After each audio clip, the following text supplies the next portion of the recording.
thank you for making it back to State Farm Analyst Desk for our final game of the day. Splyce versus Isurus Gaming. This is a potential fight for first place. In actual fact, this is the fight for first place, at least at the end of today.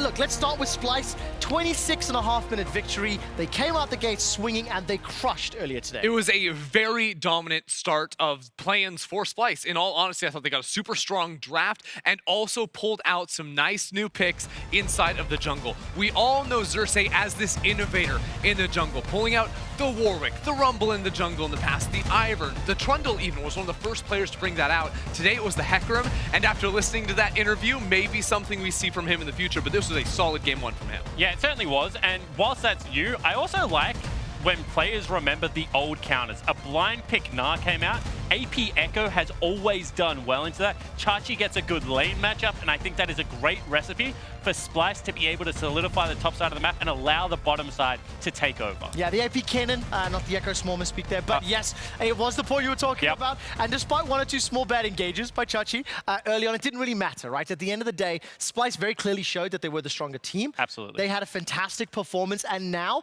they're looking to take down Isurus. And if I go all the way back to Countdown, I don't think we should. What was the wording, Ender? Was it something like, Isurus Gaming will top the group? Yeah, and I think it was Spawn might have said that, if I remember, because I didn't say that. So let me check the producers. I think I said Splyce would get first. Yeah, actually my producers are saying that Spawn would be wrong and that wasn't. So what's happening? I honestly don't know, is the big thing, because when I look at this Isurus Gaming lineup, they kind of have all the recipes for international success. They have the older players that should be able to keep the level head. They have the young, maybe cocky carries that should be able to step up on the international stage. And what we saw was a very nervous, shaky performance against Dead FM. Sure, they got it done. They did get the win, but that was certainly not the Isurus Gaming that I was expecting to roll into Worlds 2019.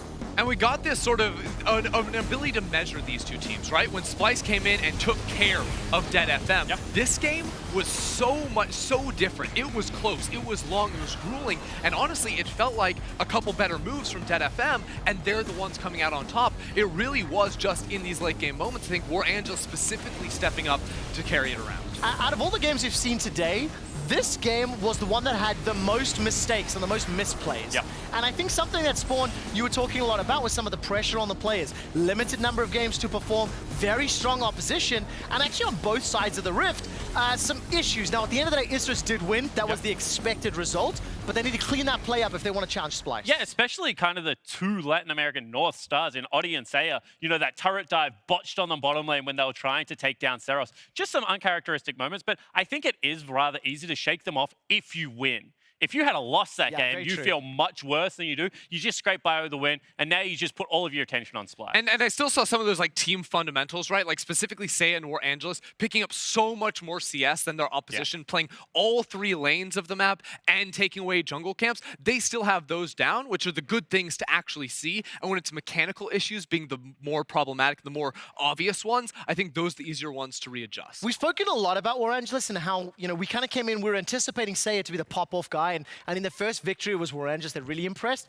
Now he's coming up against Kobbe on home soil in the home studio. So Spawn, what's going to be key to this matchup, and then towards who's going to win the game? Yeah, and I think the big thing about Kobbe is that he is really unassuming when he takes over a game. Before you know it, he's just the person that is answering all the teamfight damage. His positioning is really, really nice. That big play that came out of Dead FM that looked like it might turn the game, he kept himself safe in the backline. So I think it's just about doing the small things right and not allowing this game to get ahead of you. Keep it on your terms, slow the pace down, and just be Mr. Consistent, because that's all you need to be to get through this play-in stage. Closing thoughts in the last minute there, Ender. I mean, I'm just going to say that I think the 2v2 is something you do also have to consider, and as long as Norskeren is on a comfortable, engaged type champion, and the laning phase doesn't get out of hand, I'm always going to favor Kobbe in the late game. All right, will Isurus win this game?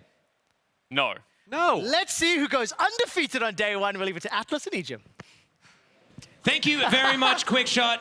And who we are for the final game of the day. Splyce looking utterly dominant, and Isurus a little bit questionable, despite the fact that they were able to take down Dead FM with a pretty good composition in a late game with a composition that didn't necessarily look like it should have been able to.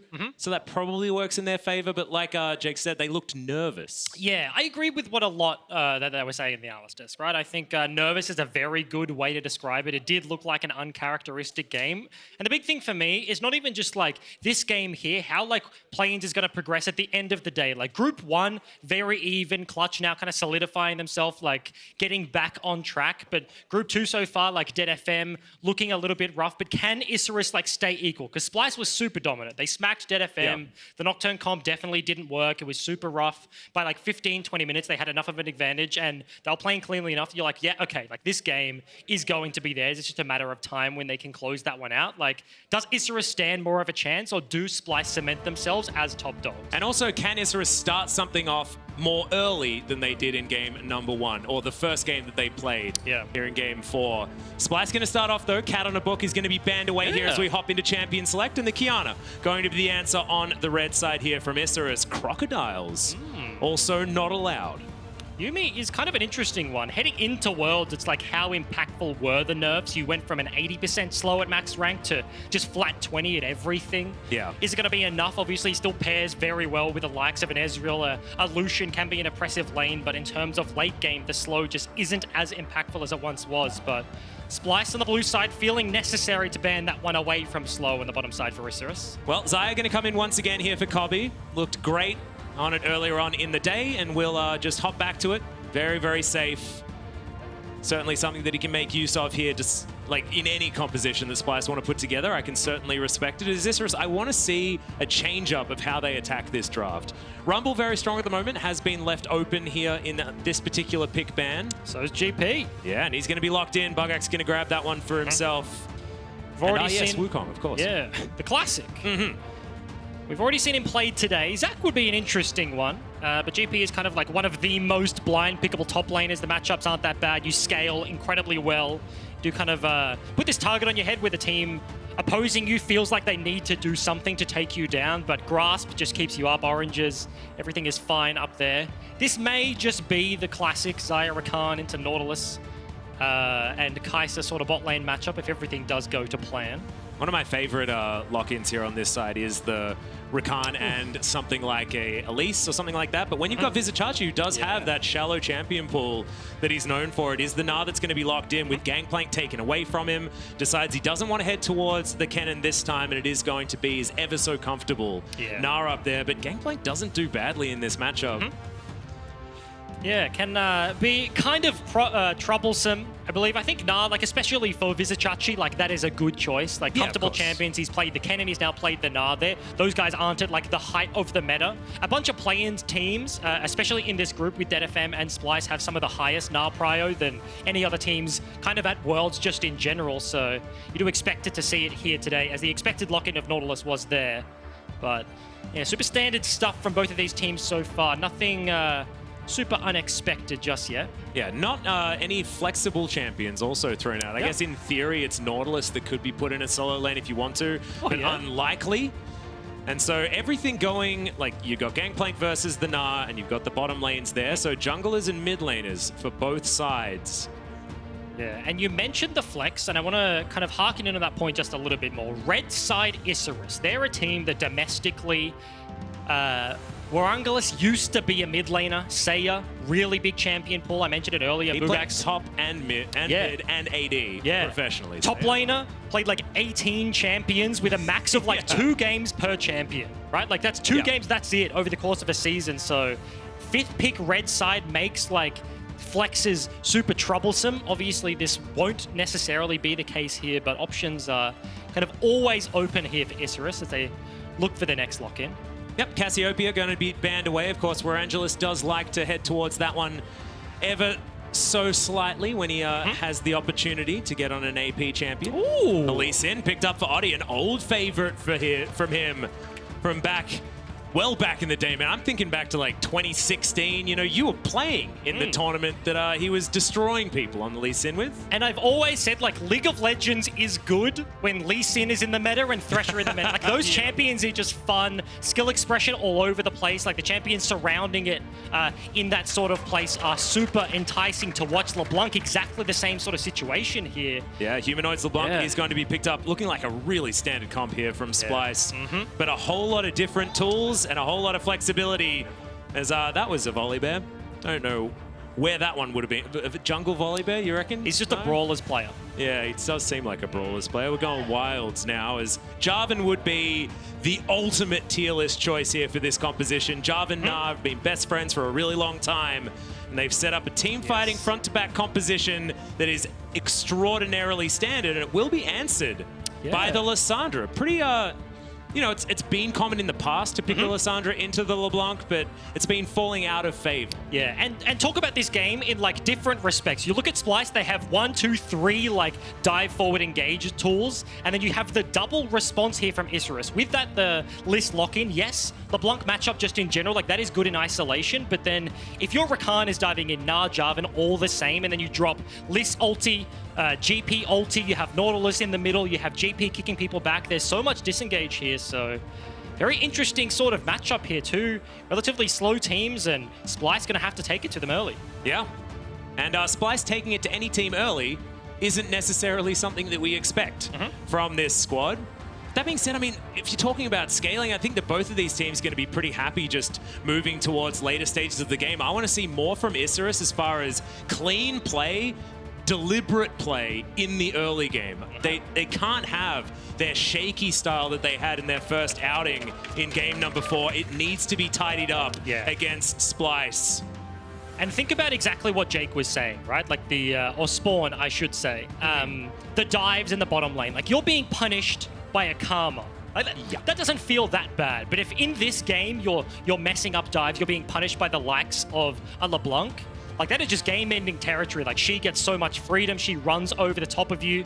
You're giving kills to Kobbe, like a big AD carry in Europe, the star of this team right now. Like the fallback mechanism is get to team fights. This guy will win. If you're giving kills to these players on these champions, like they were previously, it could be a recipe for disaster. Well, let's see how it goes. Splyce versus Isurus. Our final game of day 1 of the World's Play-ins is underway now. Let's see whether Splyce can go 2-0 or whether it's going to be Isurus Gaming that get that perfect scoreline. Xerxe already in position here, as this is a matchup in the jungle that we've been seeing year after year after year. Flags the bush. Looking for some early shenanigans, but it's going to be the 5-point fan here. You can see Norskeren goes for the kind of new age support option where you start with the ward, you go place that one dot bush, you get yourself a sweeper as he picks that one up.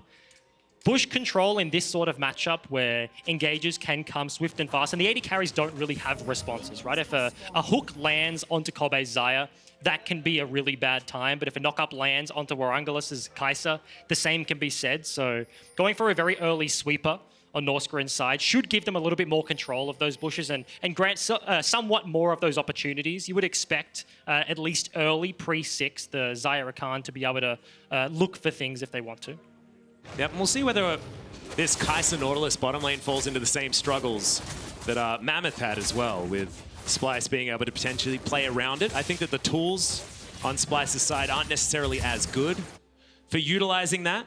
So we'll see whether Warangelus will have a higher damage per minute score than that of King. Ooh. Red buff. Does he turn left or right? I reckon he turned right. I reckon he's coming down. I reckon he's prepped. Norskeren on a ward, does not know.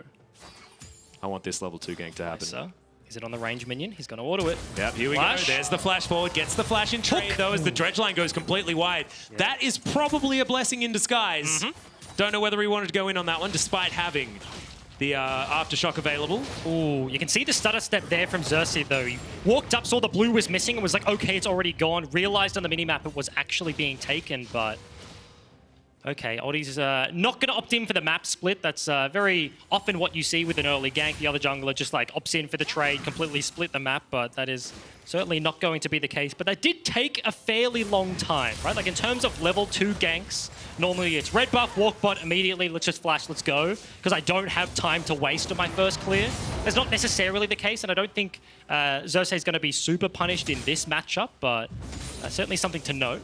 Yep, and we had a look down towards the bottom side of the map. We're feeling like that matchup relatively even. They're probably just going to farm things out. If we have a look to the solos, though, I feel like Isurus Gaming have probably got pretty decent time on their hands, right? Lissandra was picked into the LeBlanc, has always theoretically been a decent matchup with the Ring of Frost, interaction with the Distortion if ever it's used. Oh. But here we've got a fight starting here on the bottom side. Oddie gets in with the safeguard. Grand Entrance gets Norskeren out. But the flash forward misses the Q. And now Oddie has to limp away.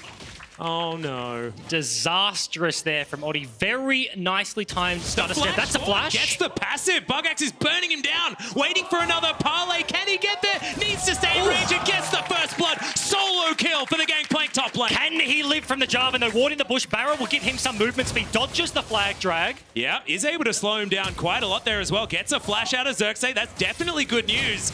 As can he juke it? I don't think he's Can he juke? He can juke it! Gets out of the way. Flag pops him on the skull. Oh no! He'd done everything right until he didn't. As Norskeren goes down to below 200 health. But they do back away. An exciting early game so far. Yes, exactly what we haven't seen to get the casting the first day of play-ins. Oddie now in the mid lane. Seiya can set this up, but okay, they just want the shove. Yep, going to be shoving the wave out. Baited a little bit by all the action earlier on. They are going to deal with that minion wave very comfortably, and we'll get Lissandra back home. Vizicsacsi has found his way back up top, but let's have a look at how this all started. Yeah, the wave's super big, but Buggax just does not care. Scorch ticking down. You see the blue tree secondary and the parlay at the back end.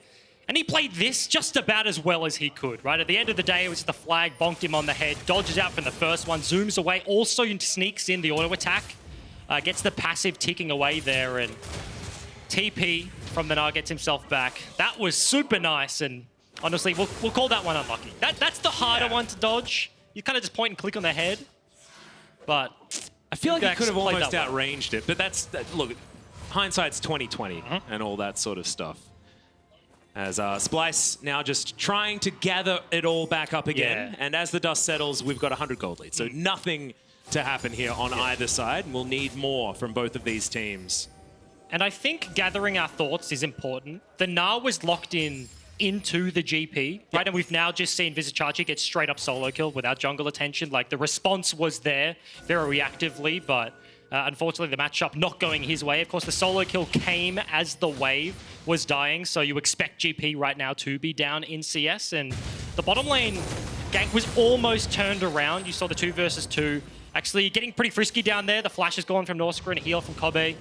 Similar sort of situation there on the other side. So both of these teams certainly coming out swinging in this one, only 5 minutes into the game. Yep. Interested to see what Warangelus can do on this Kai'Sa this time. He was so good on the Ezreal, was able to save this team on that pickup. And we know what Kai'Sa can do after she gets a few of those evolutions and a few of those items.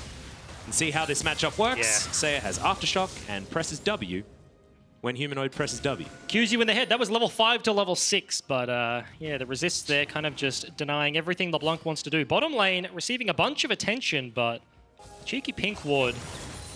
Oddie trying to outrange it here. Hasn't actually popped into vision, as you can see. Burnt an E from Norskeren, so only has 1 dash available in the W. If they can find the engage right now. I thought Oddie might have been able to get a sneaky little safeguard over a wall or something like that, but instead is just going to clear out the control ward as Seiya. Okay, chains connect, but the claw is pretty good. Yeah, I think the big problem is that's like a hard commit. They have no vision on Xerxe. They have no idea where he is on the map. Ultimately, God view, he was just resetting topside. Oddie could have gone for like the deep flank, like the ward hop over the wall, just commit behind, but not willing to risk it all.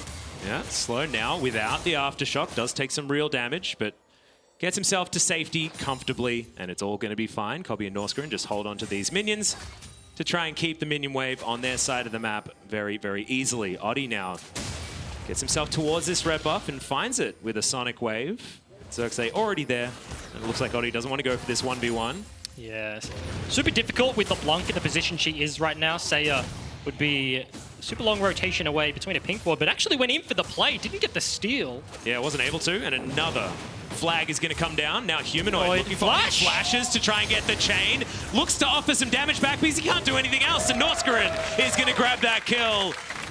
And that is exactly it. Seiya underneath his turret, 0 mana, no contest, and Humanoid commits to the play, now opening up the opportunity to get themselves an Ocean Drag. And we've had How many of these damn Ocean Drakes do we need? This is the 7th one we've had so far in the last 3 games, and Splyce, they're just going to claim it.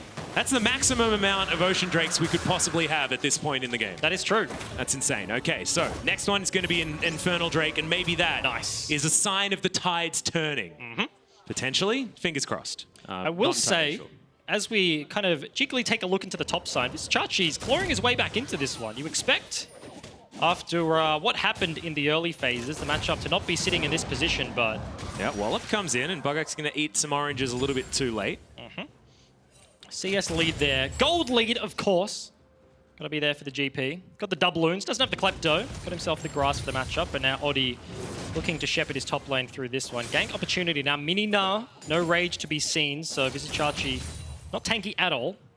And Control Ward is there in that brush, which is exactly why Oddie didn't feel like he was able to get in there. Can't sneak in towards the top brush either, as now Vizicsacsi down to about 300, but offering back about as good as he gets. That's the Mimic Chain coming in onto Seiya there, and you can have Aftershock as much as you want. It's still going to do a fair bit of damage there to you. And yeah, in a rough spot right now. Seiya does have the TP, but Wave going to be crashing in. You can see bot lane Prior wrestled back from Splyce. Mid lane Prior has been in this way the entire game. And now blue buff being looked at. It looks like Isurus going to go for the contest here, though. Oddie still walking around in the area. Maybe looking for a pick onto Humanoid. Yep, Seiya does land the ult, but instantly the cleanse comes out. Captain Jack-esque there from Humanoid as a dive towards the bottom side. It is a defensive cannon barrage, though, as Buggax is helping his the cancel. now. Svenskeren in a bit of trouble. He's burning down as slow, looking for the dredge line. On cooldown still. Can we find a Q? No, we can't. As Oddie lets that Sonic Wave go wide yet again. And no one dies, and that's good news for Isurus Gaming, but it could have been so much better. Yeah, just straight into Narnia, splits the post, that's a goal. And no... 6 points, though, from where we're from. Yeah, not bad. Good choice. Yeah, easy. As Humanoid, speaking of which, is looking for a very low health Gangplank. This could be a comfortable one. Remember, there's no ultimate available. Flash? Decent flash, but the distortion is going to be there, and Humanoid locks down the kill. Splyce are coming. They are looking strong, and it's 1,500 gold, the lead here for the European squad. The response on the other side, though, face check from Oddie. Yeah, it's a troubled one as well, as Oddie does get himself out with the safeguard. It's all right. We can breathe. It's fine. And you mentioned it. Cool, calm, collected looks Splyce right now. The top lane matchup, flipping on what we saw earlier. They go up to clean another couple of kills. They pick up Buggax underneath his turret. He also greeds out, burns the flash. So now Vizicsacsi in a decent spot, defending the dive at the same time. So that was a positive play for Splyce, and they also negate Isurus' trade. So things certainly trending in their direction. Gold lead in the bottom lane rather for Xayah. 10 CS advantage here for Kobbe. Certainly a good situation to be sitting in. Yep, Vizicsacsi catches a huge minion wave here as well as we have a look. And the jungle's pretty full, so Xerxe are going to probably spend some time here towards the top side. We'll gather a blue buff over for Humanoid. Meanwhile, you've got a lot of vision actually for Splyce on the bottom side of the map. So Shelly not really being much of a question mark here, despite being on the map for a minute so far. We'll see whether we do get some switched sides of the map for our bottom lanes. And I think the most important thing for me right now, 11 minutes into the game, this Liss matchup into LeBlanc. Humanoid just been sitting underneath his turret, distorting off cooldown, queuing him in the head, and every time Aftershock is there, you can get like a decent trade, but this is a matchup that's locked in so that Oddie can play around mid, look for a fight, rotate, dive a bottom lane or a top lane, right? And that just hasn't been the play. Isurus, their jungle attention has been bot side, it's been top side, helping out the side lanes, and Seiya's received very little attention, and now you're in this spot where Sork Boot's completed. Working on the first item is the LeBlanc, and Proto Belt means he can just kind of eat waves whenever he wants if he can get into that position, but really not what you expected here. Bot lane, though. Yeah, that's the flag and drag. The Cataclysm comes in there as well as Warangelus does pop the ultimate, gets himself to relative safety, but you can't say the same for Slow. He goes down, Kobbe grabs another one. That Q lands, but Oddie doesn't want it. Yeah. And Isurus Gaming are going to lose one and have no response. What does that mean for Splyce? Actually continuing with the play here. Knockup is going to connect. Yeah, it's a great one under Warangelus. Doesn't have a whole lot of buttons left, but the flash was still there. And now no more defensive choices. Going to have to play very defensively as Vizicsacsi still going aggressive onto Buggax as well. Throws a house at him, is going to miss that one, which is helpful for the Pirate. But just take a look at the map. All 3 lanes just sitting underneath Isurus's turrets right now. Splyce have complete control. Matchups trending in their direction.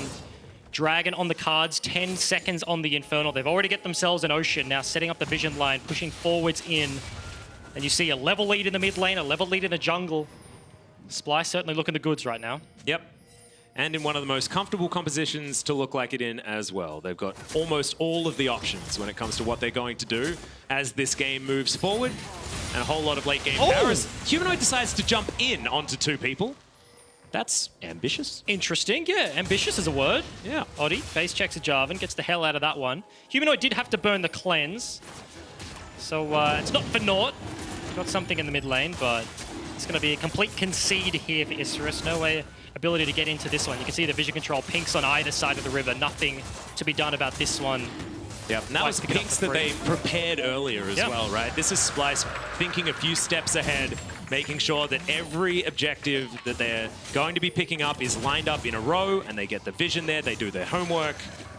Really nice stuff here from a Splyce that look like they're doing the work in the final game of the day. Isurus Gaming, it's not a game where you can sort of pander around in the early game, make a few errors, and then come out on top because you team fight better, right? Which is what they did against Detonation Focus Me. It's not the same when it's Splyce. And team fighting is exactly what Splyce want to do. Like historically, team comp-wise, you look at the globals and the ability to influence side lanes here for the GP, for the list. You really want to be attacking individuals and then rotating to the play, as I was mentioning. But yeah, Splyce are just steadfast right now. That's annoying. That's how you stop it back. Do it again. Little bonk on the back of the head. I want him to do it again.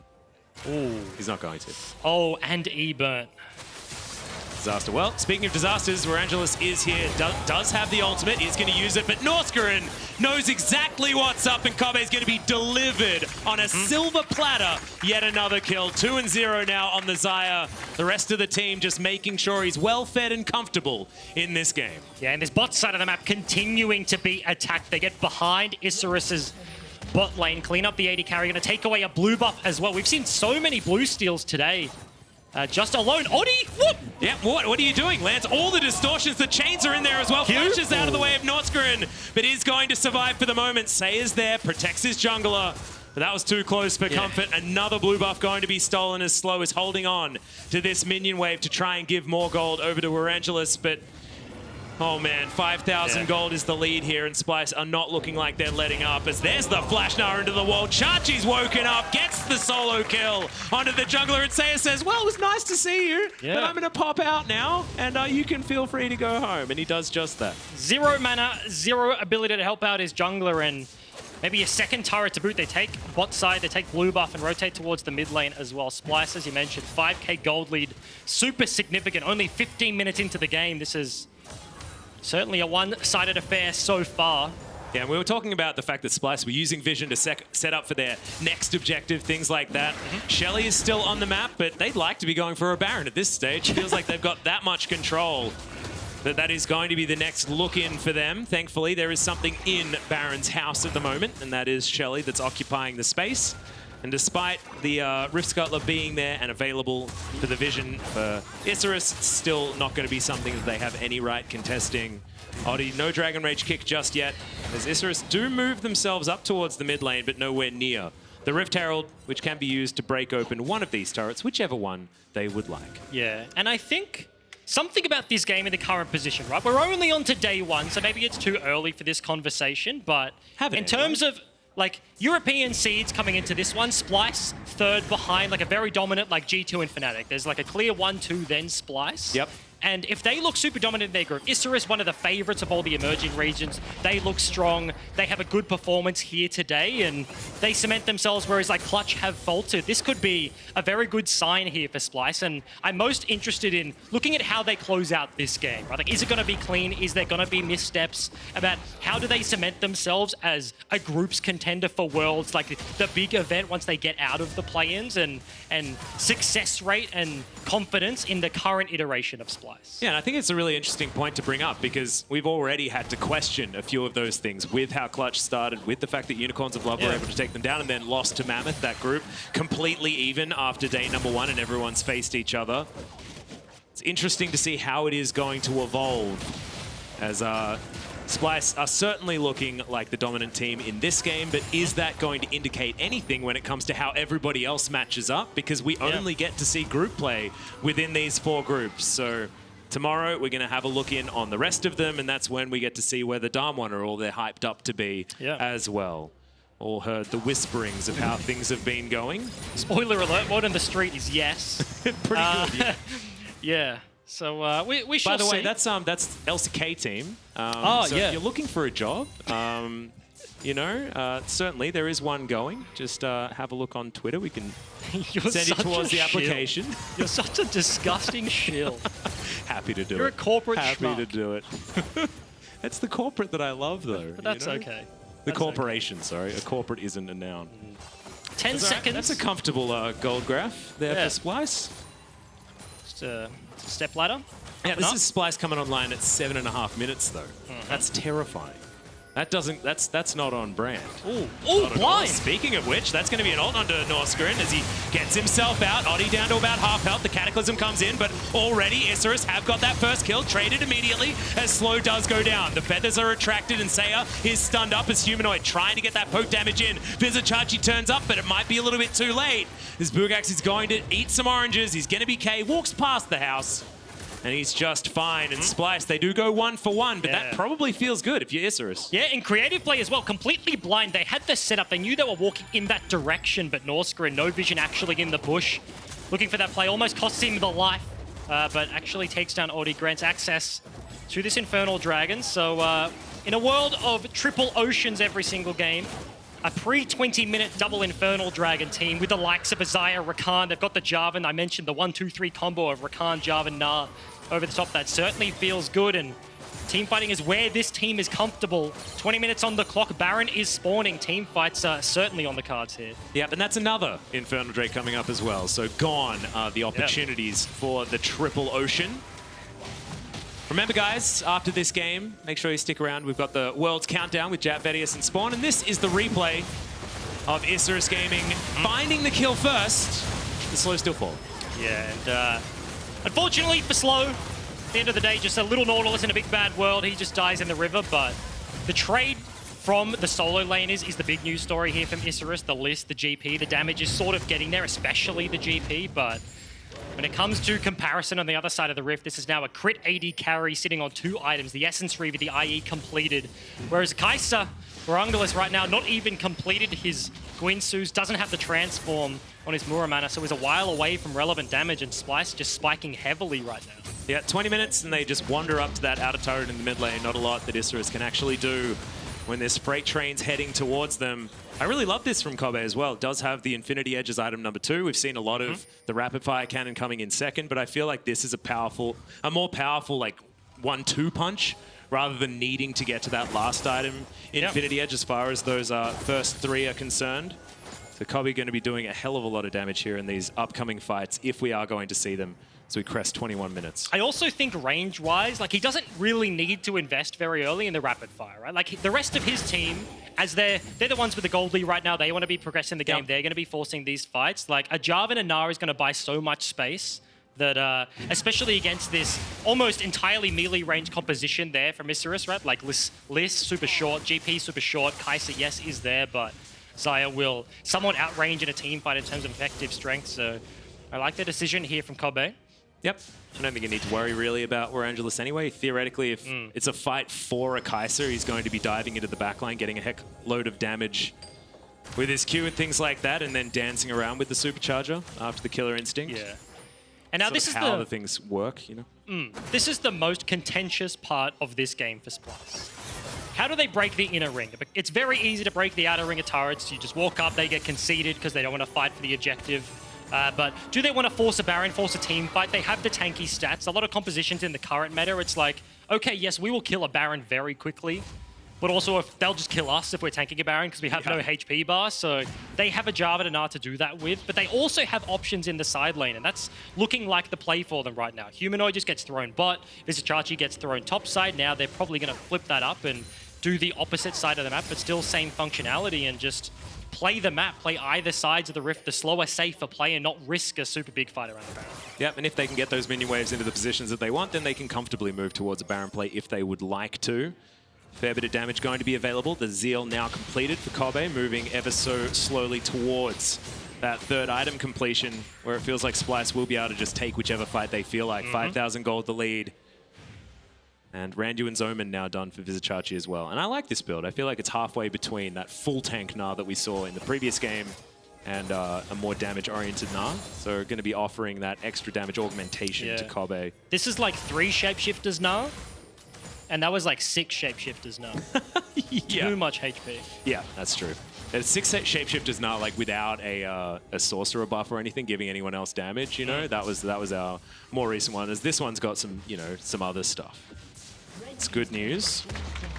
Humanoid just split pushing, like you say, up towards the top side. Up there because he's the one with the cleanse, as Kobbe does have to use the Feather Storm, but everyone hit. There's the kick flash, and they move back forward. They've nailed down the AD carry, but can they still win the fight? Warangelus ults out at the nick of time to keep himself alive. He was burning down, but he's going to be safe for the moment, and Seiya claws his way towards this blue buff pit. Isurus Gaming still feeling like they're on the back foot, but they're the ones with the pick. Yeah, very nice pick set up from them. Humanoid was just incredibly far away, and he still is. He's actually knocking on the door of the inhib if he sticks around after that wave, but they saw him top. They saw an opportunity. They get all of the summoners out of the entire bottom lane from Splyce.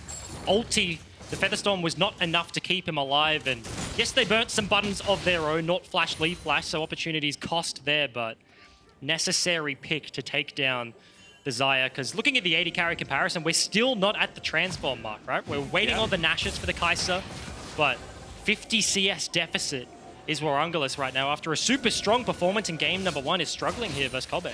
Certainly is, and they had a brief moment where Kobbe was making their way back towards this Infernal Drake, but that moment has passed. Isurus are here, but I just don't think that they are going to have any chance to try and contest this. Already Xerxe has started it up. Isurus do have to concede a 3rd Infernal Drake. This composition with 3 Infernals, this is real rough. It's not often you see the concede for the 3rd Infernal. Yeah. It's like, oh, they've got 2, I can't give them another one, and we'll just risk the game. Let's 5v5, like, let's go. Like, you know what I mean? Like, we have to do it, but... I mean, the chances of you losing at this stage, you know, with 3 Infernals is real low, and Buggax, he knows that it's going to be really tough. Put in the Cataclysm, Vizicsacsi, he just wants to get some autos in. Look at that big nut trying to get the work done. He just wanders away. And in the meantime, Kobbe's down again. We found a dredge line. How did Buggax survive? That was ridiculous. Humanoid is going to be dead as well, and this might be the throw. 3 members walk into bottom lane, and he just runs away. What? Hits the W, hits the flash, hits the Nos, and just runs back to his base. And 2 picks on the other side. Is this a Baron opportunity? TP is coming from Vizicsacsi just to get some vision control down here.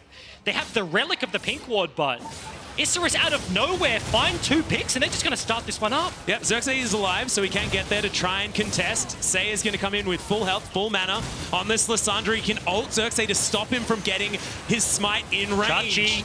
Isurus Gaming, they're committing to the Baron by the looks. Wallop is going to go wide, throwing houses into this pit as the quickness bunches them all up. A huge knock-up. It's a bouncing castle in the Baron pit. Warangelus is off the back. He's off to the side. He's untouched, but now he's not in range to do damage. Buggax, are you going to be okay? And he is. No one's going to get the Baron today, but Splyce save their mishap from earlier. 3 versus 5, and they're able to claim the Baron pick back for themselves. Resets come through. Jet time is gone, so map just resets across the play. Super close there. Baron goes over to Isurus. Like, this game is on a completely flipped head, but not going to be the case. Gnar was really like the big point of contention here. Like, does he have flash? Can he get a double bounce onto the back line like the 99 rage double flip? 5-man combo. Actually waits for the support staff here. Norskeren comes in, gets the charm over multiple members, and yeah, you mentioned it. Kai'Sa over the wall just meant no damage, and okay. Yep, Seiya going to ult himself to keep himself alive, but the Baron not going to be able to do that. It's just going to go down, and it's well shielded by Humanoid and Norskeren there as well. So things back on track. Yep. Now for Splyce, feels like they had their clutch moment after that Baron steal in game number 5. It was not being able to lock down the kill on Buggax earlier towards the bottom side. And now it's all about moving towards victory here for the European 3rd seed. Should be pretty comfy as well. After a reset, they go back. They've got some really cool items. Kobbe's done with the first 3. The rest of them often feel a little bit like you don't really need them. And we've got a really sweet hat on Humanoid. You got a really sweet hat, a really cool gun. Yeah. You got a really cool chest of armor in the hands of Jarvan. Where's the gun? Who's got? Oh yeah, the gun. The rapid fire. Yeah, Kobbe's gun. Yeah. But like, look at the wizard. Humanoid is an actual wizard right now. He's even got an orb. You know, those orbs that wizard has sometimes, and you don't really know what they do, but they look cool. Take this scroll and stick it. Yeah, something like that. And a cane, of course. You know, just a standard wizard situation as Isurus. Now trying to work out where they're going to defend. Bottom lane inner turret, not going to be an option. Inner turret mid lane, also not an option. Yeah. And the problem for Isurus in his current situation is wave clear is hard to come by, right? Like the champion, super short range, GP will probably fare the best, but against triple Infernal, a single mistake is punishable immediately. And they kind of gave the Baron idea to Splyce, right? They'd spent the entire game playing the side lanes 1-3-1, not committing to anything. And as soon as Isurus go there, they kind of speed up the play, hit the accelerator, and Splyce now with Baron looking to break the base already. Isurus look like they just don't have any idea of what to do, let alone going for anything. The inhibitor is going to fall without any response from the Latin American team. Buggax down towards the bottom side, wants to get barrels in position for wave clear, but he can't even do that as Vizicsacsi moving towards, once again, another inhibitor turret. Warangelus looking for some farm here, but it's not going to do it. I mean, stop farming. You need to stop your Nexus from just being passively destroyed by this European squad. Yeah, 2 inhibs gone. Absolutely no contest, and Humanoid is just so annoying on this LeBlanc right now, right? Like sieging the bottom side, just queuing the back line, opening up space to just right-click the turret, and this has to be the defense. 2 inhibs down, 3 is unassailable, indefensible underneath the Nexus against the Baron buff. So Oddie lands a Q. Is he going to go for it? Yeah, Humanoid actually just bouncing over the wall there. Meant enough space was bought in order to lock down that turret. And now they're just going to brute force. Humanoid once again is in. That's the QR combo onto Seiya down to half health. Cannon Barrage is in now as well, but it's not quite enough. Great knock-up. That's going to grab Slow for the first kill. Immediately Seiya follows up as Vizicsacsi gets a huge wallop under too. Warangelus, you can't killer instinct your way out of this one. He goes golden to see the rip for a little while longer without the black and white, but it is going to have to come through. The Nexus turrets are next, and Splyce will be 2-0 here at the World's Play-Ins. And questions were there, but such a dominant performance against both of their opponents. DeadFM and Isurus fall to the wayside here. And in very commanding fashion. Absolutely nothing in terms of opportunities given away there, but yeah, Splyce coming out today. 2-0 start is exactly where you want to be as the European representatives in Group B, and that's a fantastic start to Worlds. Yep, really nicely done. Much cleaner as well. I feel like, you know, Splyce are a team that can cleanly play the macro game, but we didn't see it as much in their last one. I mean, DeadFM had their weird mishap when it came to the draft, things like that, but even then there were some weird opportunities that they managed to find stuff. This game was, there was one moment when a Gangplank survived, and that's the closest thing to a mistake that we have. Otherwise, very clean play here from Splyce, showing us the power of Europe, the only team on day number 1 to go 2-0. When we weren't necessarily expecting results like that. Group A, of course, very interesting.